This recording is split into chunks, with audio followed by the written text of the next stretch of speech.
Alors, bonjour tout le monde. Je remercie l'organisation de m'avoir invité à venir présenter cette conférence. Est-ce que vous m'entendez? Est-ce que je parle assez fort? Oui. De m'avoir invité à présenter cette conférence.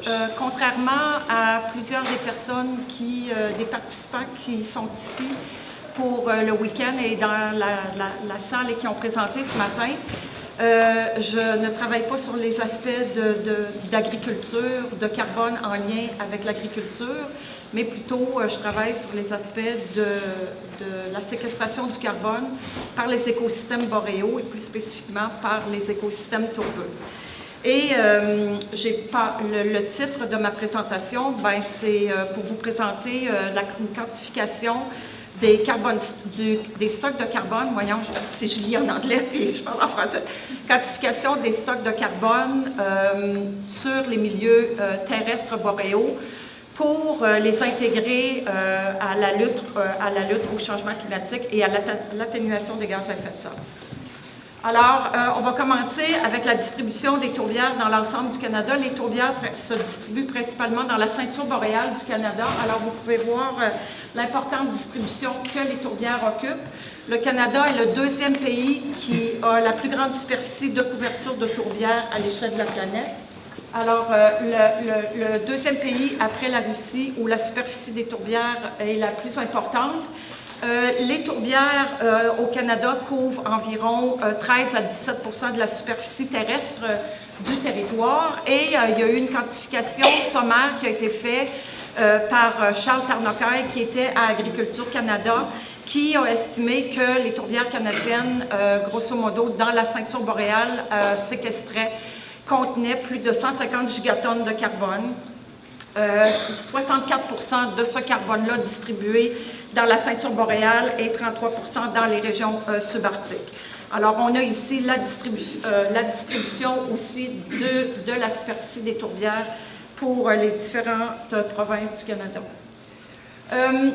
Le cycle du carbone dans les écosystèmes nordiques. Alors, maintenant, je vous ai parlé des tourbières. À partir de maintenant, je vais vous parler à la fois des tourbières et des forêts, mais en mettant l'emphase sur les tourbières parce que c'est mon champ d'intérêt. Puis vous allez voir d'ici la fin de la présentation pourquoi je travaille avec autant d'efforts à faire reconnaître la fonction écosystémique de la séquestration du carbone par les tourbières.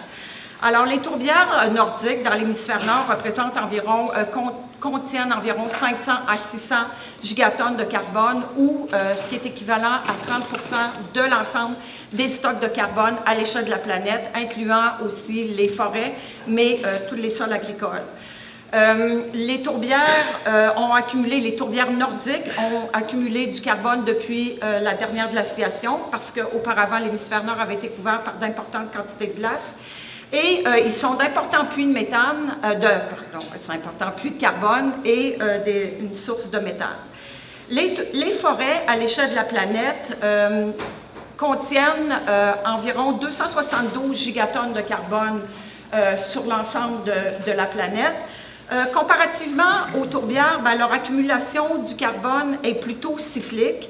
Et ils produisent ils séquestrent quand même du carbone, mais ils produisent de larges émissions de CO2 et de méthane en lien avec les perturbations naturelles et les interventions humaines comme les coupes et les perturbations naturelles. Je parle ici principalement des feux. Les tourbières, dans le passé, ont montré... j'ai une formation en paléoécologie, j'ai fait un doctorat en paléoécologie à l'Université d'Amsterdam. Et la paléoécologie est l'histoire et l'étude de l'histoire de l'écologie. Et quand on retourne pour l'histoire post-glaciaire, par exemple, on a été capable d'évaluer que depuis le retrait des glaces et le retour à l'expansion de grandes superficies de tourbières, les tourbières ont eu un effet de refroidissement. L'expansion des tourbières a eu un effet de refroidissement net sur le climat en séquestrant, en atténuant ou en enlevant du CO2 de l'atmosphère avec une valeur de refroidissement qui a été évaluée par Fauquelin et Roulet à environ cette quantité-là de watts par mètre carré. Les inventaires de stocks de carbone, comme je l'ai mentionné au début de ma présentation, il y a eu un inventaire qui a été fait par Agriculture Canada et produit par Charles Tarnocaille en 2011. Il y a actuellement Ressources naturelles Canada du côté du secteur forêt qui travaille à produire un inventaire des stocks de carbone pour leur modélisation, le CBM-CF5 pour les gens qui le connaissent, là, pour la modélisation du carbone dans les forêts. Et il y a 2 ans, j'ai eu la chance de rencontrer le ministre David Hortel, à l'époque, jusqu'à très récemment, ministre de l'Environnement, du développement durable, de l'environnement et de la lutte au changement climatique. Lorsque je reparlerai de lui, je dirai environnement pour raccourcir le temps. Et qui m'avait demandé si moi j'étais capable de produire un inventaire ou une synthèse sur les stocks de carbone dans la province de Québec. Alors, moi, je lui ai dit qu'avec les données qu'on avait, ça fait plus que 20 ans qu'on travaille à produire de ces données-là, qu'on était capable de rendre un tel produit. Et j'étais très, très satisfaite qu'on me donne le privilège de réaliser ce travail-là, parce que je vous dirais que je suis un peu... je suis encore une pionnière pour ce qui est de tout le travail concernant la séquestration du carbone par les tourbières et même par les écosystèmes forestiers au Québec, puis même à l'échelle du Canada. Alors, cette dimension-là du rôle qu'a la fonction de séquestration par les écosystèmes boréaux d'atténuer le carbone, je suis assez pionnière et je suis encore contente aujourd'hui qu'on m'a invitée pour être capable d'en parler. Alors, l'inventaire qu'on a fait pour l'ensemble du Québec, c'était le premier inventaire important. Ça s'est fait aussi dans le cadre des activités du Plan Nord. Alors, le Plan Nord, c'est un plan qui a été développé pour le Québec nordique pour harmoniser les aspects économiques, sociaux et environnementaux du développement nordique. Et ça s'intègre aussi dans les objectifs de conservation que le gouvernement du Québec s'est donné pour 2035, où on essaie d'atteindre 50% du territoire dans une vocation de conservation. Il n'est pas certain qu'on sera capable d'atteindre ces objectifs, mais on continue à travailler pour ces aspects-là. Les aspects de conservation, naturellement, pour le maintien de la biodiversité, mais aussi ce qui commence à entrer tranquillement dans le langage et dans les prises de décision, c'est vraiment l'intégration des stocks de carbone terrestre pour une atténuation du changement climatique. Alors, je vous ai mis ici, il y a le plan d'action changement climatique. Je suis en train de travailler avec des gens du ministère pour tranquillement essayer, c'est un travail qui me demande une patience que je n'ai pas toujours, mais qui tranquillement commence à rentrer et j'espère que d'ici la fin de ma carrière, je vais être capable de laisser un héritage pour que les jeunes puissent vraiment travailler, s'investir dans ce sujet-là qui est très important, comme vous le savez. Alors, vu que j'ai une formation en paléoécologie, ce qu'on a commencé par faire pour être capable de convaincre les gens de l'importance du lien entre le changement climatique et la séquestration du carbone, ça a été de retourner dans le passé. Et là, vous voyez ici, on a une échelle de temps. On a ici, à l'échelle du Québec, toutes les régions dans lesquelles, depuis 20 ans, mes équipes travaillent à documenter les aspects de dynamique du carbone en lien avec le climat, avec les différentes régions écoclimatiques. Et on peut voir, en combinant toutes les études, on peut réaliser que entre 6 000 et 3 500 avant aujourd'hui, les températures étaient plus chaudes, le climat était plus clément. On avait aussi une radiation solaire qui était un peu plus importante et qui, vous voyez, décline avec le temps, mais qui faisait qu'on a eu plus de séquestration de carbone. Alors, quand on est arrivé à 3500 ans avant aujourd'hui, jusqu'à 1850 AD, alors ce qui est à peu près un peu moins de 2 siècles de maintenant, on a eu une période où il a fait beaucoup plus froid, des saisons de croissance plus courtes, et on voit une baisse de la séquestration du carbone. Alors, vous comprenez qu'avec des données comme cela, moi, je ne peux qu'être totalement convaincue qu'il existe un lien étroit entre la séquestration du carbone des tourbières, notamment, et les variations du climat,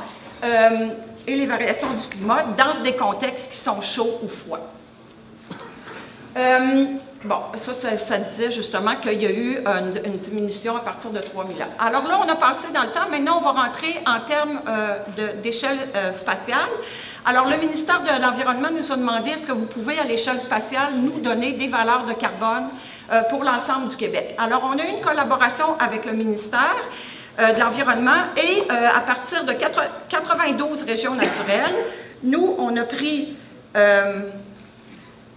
différentes, encore une fois, données de densité de carbone qu'on avait et on a été capable de déterminer à partir d'une modélisation, à partir de différentes variables environnementales, dont les plus importantes ont été la précipitation pendant la saison de croissance et la radiation solaire. On a réussi à faire une modélisation avec nos données, l'étendre sur l'ensemble du Québec et avec une réponse statistique relativement intéressante, l'étendre à l'ensemble du Québec et avoir, là je vais juste, ok, je vais aller ici, et avoir une distribution de l'ensemble du carbone pour toutes les régions naturelles du Québec. Ici, ce qu'on a fait, c'est qu'étant donné qu'on avait des sites et on avait des valeurs dans des tourbières où les données étaient les plus profondes, on a apporté un facteur de correction pour pas que vous me disiez « Ah oui, c'est sûr, tu dis qu'il y a beaucoup de carbone au Québec, mais tu as pris les parties les plus profondes. » Et à ce moment-là, tu surestimes les valeurs qui sont dans les tourbières. Alors, on a fait un facteur de correction justement avec la profondeur. Pour le carbone dans les sols, ce qu'on a fait, c'est qu'on a pris des travaux qui avaient déjà été publiés dans la littérature. Alors, pour toute la limite de la forêt commerciale, il y avait un article qui avait été publié par quelqu'un du ministère des Ressources naturelles et on a pris d'autres données de la littérature et on a établi comme ça, sur la base des régions naturelles aussi, la cartographie des stocks de carbone terrestre en séparant le carbone dans les horizons minéraux et le carbone dans les horizons organiques. Et ce que ça a donné comme produit, c'est ça ici. Alors, on peut voir, en vert, vous voyez le carbone dans les tourbières. En rouge, vous voyez le carbone dans les forêts. Et je vais présenter les chiffres tout de suite ici. Alors, on peut voir que pour les tourbières et les forêts, les stocks de carbone sont à peu près équivalents. Par contre, quand vous regardez pour la superficie occupée par les tourbières et par les forêts occupent une superficie beaucoup moindre et séquestrent beaucoup plus de carbone.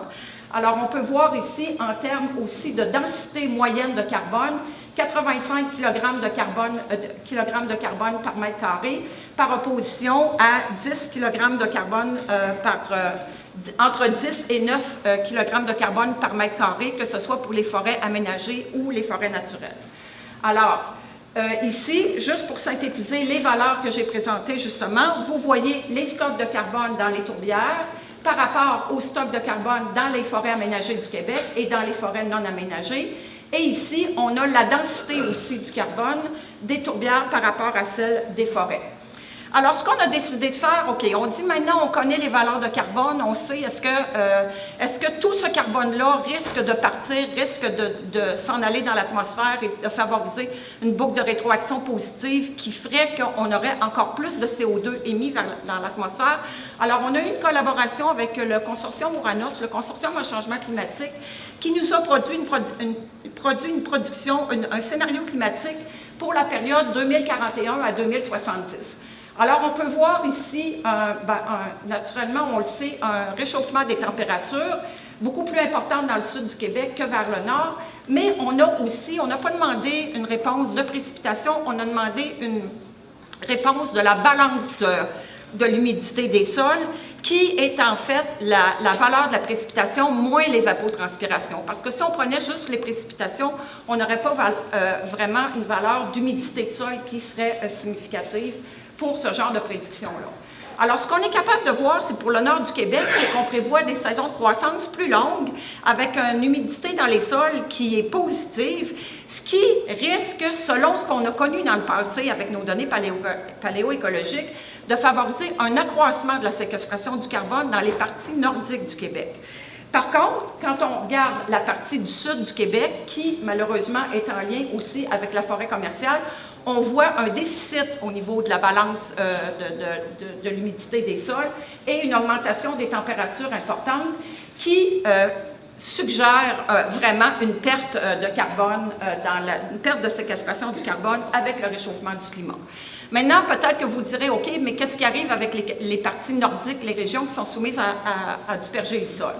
Alors, nous avons ici, je vous ai mis l'étoile qui illustre ici, dans la région de la baie du Thon, Cudjoe-Rapic, un territoire où il y a des palses, alors un territoire qui est affecté par le pergélisol, et on anticipe un réchauffement des températures, effectivement.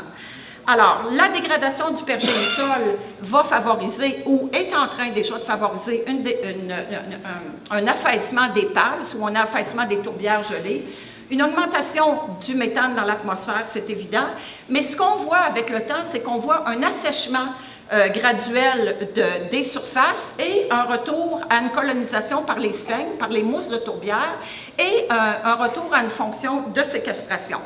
Alors là, ici, vous me direz, c'est pas tout à fait ça qu'on prévoit jusqu'à maintenant.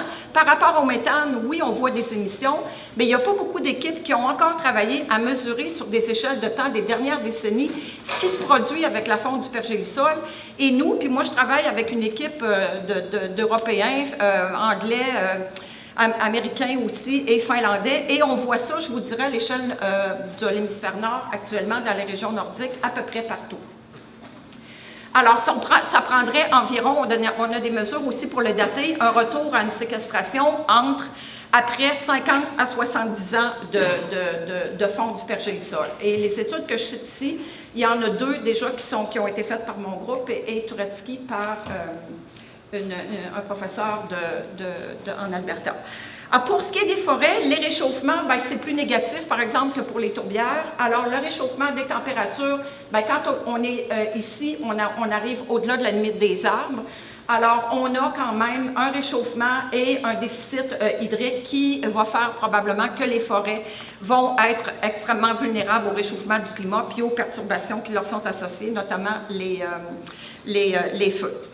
Alors, là, ce qu'on a fait pour synthétiser, c'est qu'on a obtenu comme stock de carbone total dans les forêts et les tourbières, pour le Québec, un stock de 14,1 gigatonnes de carbone. Et comme je vous ai montré dans les diapos précédentes, c'est que la densité du carbone est à peu près 7 des tourbières, est à peu près 7 à 8 fois plus élevée que celle des forêts. Et le stock total, ce qui fait qu'il y a plus le puits de carbone des tourbières est plus important. Et le stock total de ce qui a été calculé est équivalent à 51,7 gigatonnes de CO2 équivalent. Alors, cette valeur-là de 14,1 gigatonnes donne ça en CO2 équivalent. Et si on prend les données qui nous ont été produites par le ministère de l'Environnement sur les émissions anthropiques au Québec, les émissions, en 2014, les émissions ont été de 82,1 millions de tonnes de CO2 équivalent, ce qui représente 1,6 pour 1000 du stock total du carbone qui est contenu actuellement dans les sols forestiers et tourbeux du Québec. Alors, je me répète ici, les forêts et les sols du Québec contiennent 14,1 gigatonnes de carbone. Il y en a la moitié, un peu plus que la moitié, qui est représentée par les tourbières. Ce qu'on souhaite avec ça, c'est d'être capable qu'il y ait une politique, et moi je travaille ardemment, comme je vous ai dit au début, auprès du gouvernement du Québec, mais aussi je fais des efforts et des contacts auprès du gouvernement du Canada pour que la conservation des stocks de carbone terrestre soit intégrée dans les pratiques d'aménagement, dans la planification du territoire, considérant la fonction écosystémique importante qu'ils ont pour la réduction de gaz à effet de serre. Alors, c'est tout. Je vous remercie.